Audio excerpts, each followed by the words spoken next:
A common trend in the personal finance community is this notion of living below your means, meaning you are able to live on less than what you make. Most successful savers and financially successful people in general have mastered the living within your means phenomena. In fact, they have mastered it so well that they actually live below their means. As for the rest of us, we must crawl before we can walk. Before we can master living within or under our means, we need to know how to stop living above our means. In this episode, I'm sharing some simple ways you can live within your means and still enjoy a life you love. Be prepared to take some mental notes and feel free to start implementing immediately. First things first.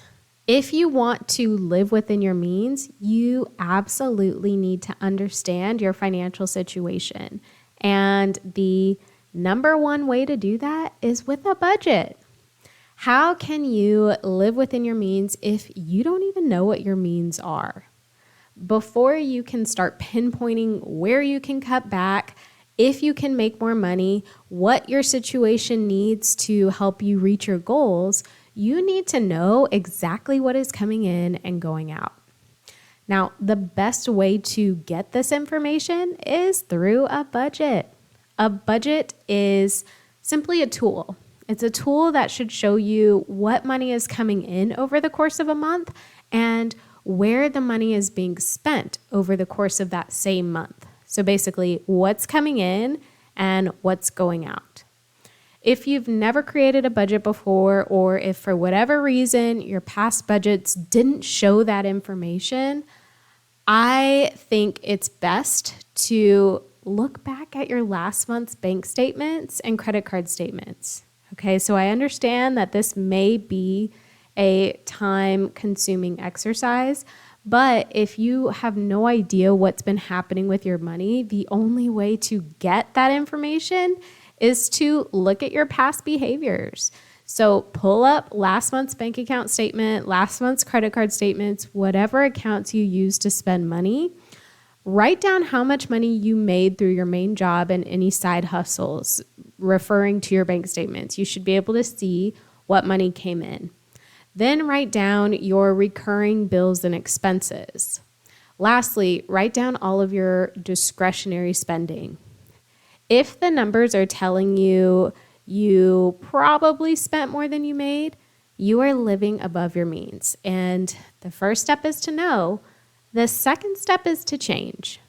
Whether you overspend or not, cutting back your spending can help you live within your means. After reviewing your previous month's spending in detail, you should be able to see exactly where your money went. And 9 times out of 10, this is usually the case with all of my clients in the City Girl Savings community. Discretionary spending is often where people are overspending the most and exceeding their means. So when I say discretionary spending, I mean things that are non-necessities and they're nice to haves. So going out to eat, shopping, buying clothes, things that you don't necessarily need to spend your money on, but it's nice to.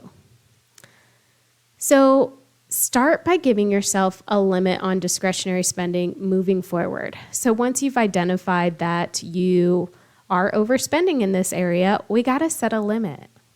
A great way to determine the limit to set is to look at how much money or income you have left over after your bills and priorities are covered. Okay, so at this point, you know what you make every month.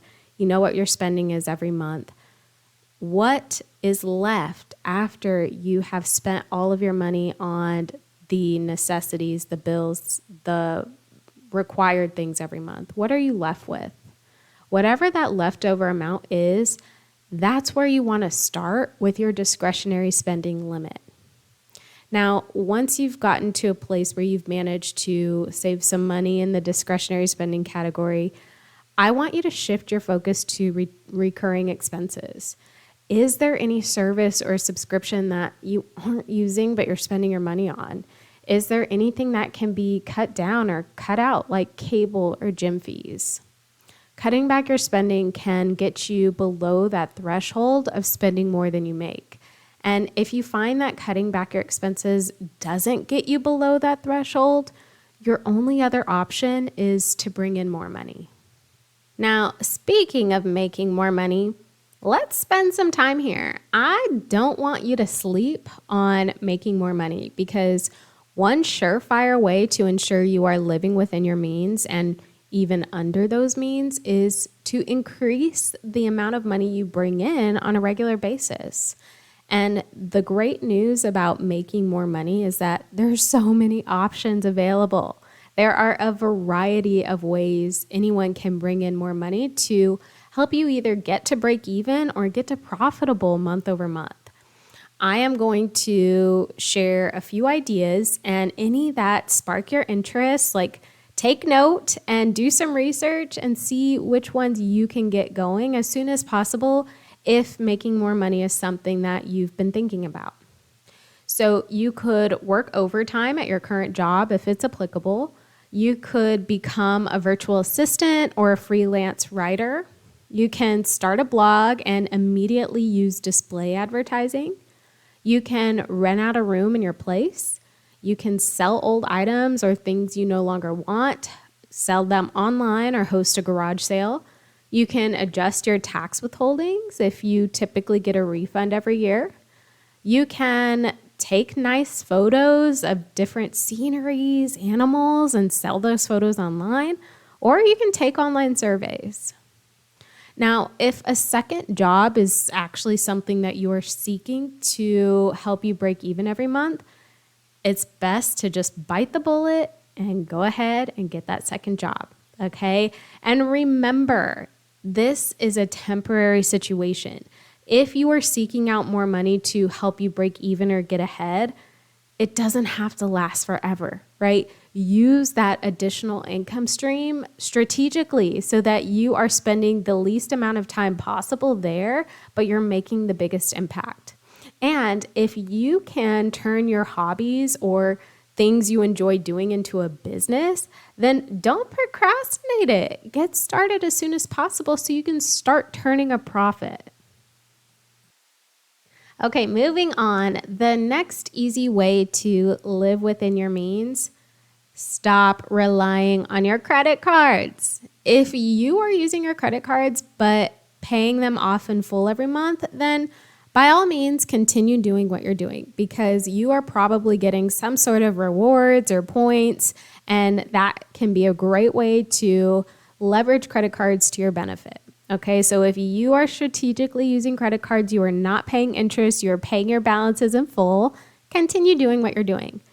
However, if you are incorporating the use of credit cards in your budget for expenses you should be using to cover with cash, I want you to stop immediately.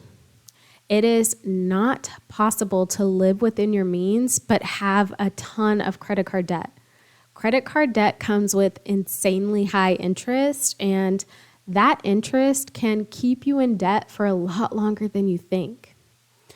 Another reason why you don't want to rely on credit cards is because your credit card company can decrease your credit limit at any time or even close your credit card without warning. Okay, it's in the terms and agreements that came with the card. It happens more often than you may think. If you are relying on credit and your credit is taken away from you, what are you going to do? Break the habit now of using credit cards as a scapegoat and start using only the money you have to get by.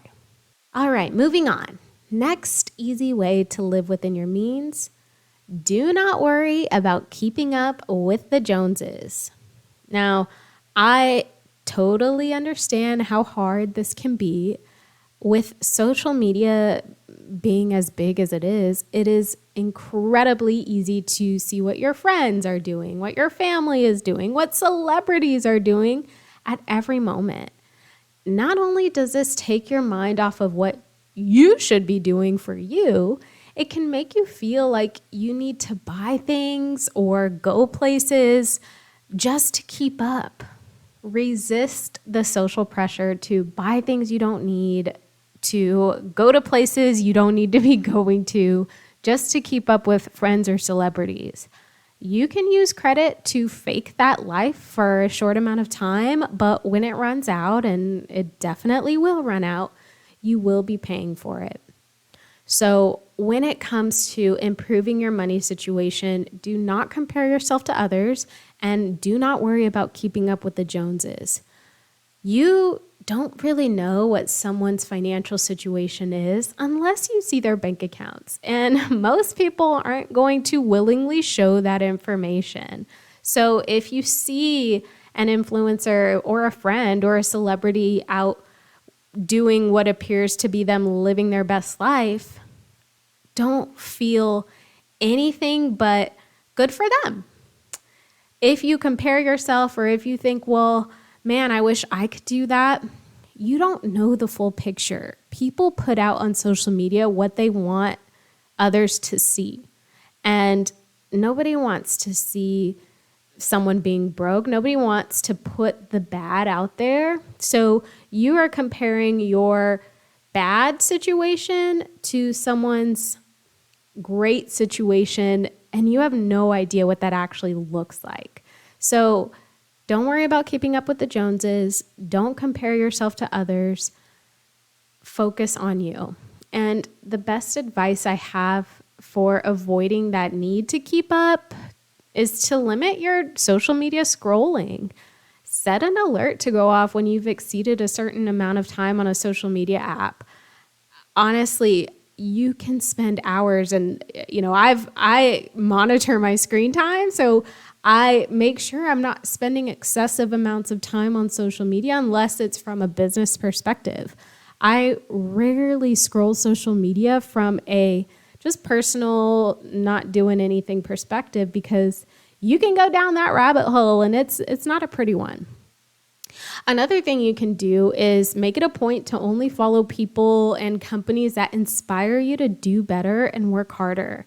If you are following anyone that makes you feel envious or not worthy of what you currently have, unfollow them immediately. Nothing and no one should make you feel that way. Focus on bettering yourself and bringing in more money, and don't worry about what other people have or what they're doing. Also, follow City Girl Savings on social media. Okay, the final tip I have for you to help you live within your means is to do things now that will set you up for success in the future. While learning to live within your means is not an overnight process, there are things you can do to make it happen even faster. You can set yourself up for future financial success by doing the following: using cash for all non-bill related purchases, contributing to a 401k plan through your employer, or contributing to an IRA if a 401k plan is not available to you, saving 3 to 6 months worth of expenses for an emergency, setting and following a budget, taking the credit cards out of your wallet and bonus points for cutting them up, and focusing on things that are going to better your situation. Even small changes now can lead to big results later. You don't have to give up all the things you love. You simply have to learn how to save for them to ensure that they are not forcing you to live beyond your means. That's only going to make you feel worse when you spend money on the things that truly matter to you. With the tips I shared today, anyone, no matter how much of a spender they are, can work to live within their means. Now, if you need more specialized help, do not be afraid to seek it out. There are so many resources, courses, books, coaches out there that can help you improve your situation. In fact, I'm one of them. Request a call with me and learn about my money coaching program and see if it's a fit for you. I'm going to link to it in the show notes. If you've been considering working with some sort of financial coach or money coach, I want you to know it's available for you. At the end of the day, we only have this one life to live, and we should be grateful for what we have, but also always striving to do better and be better.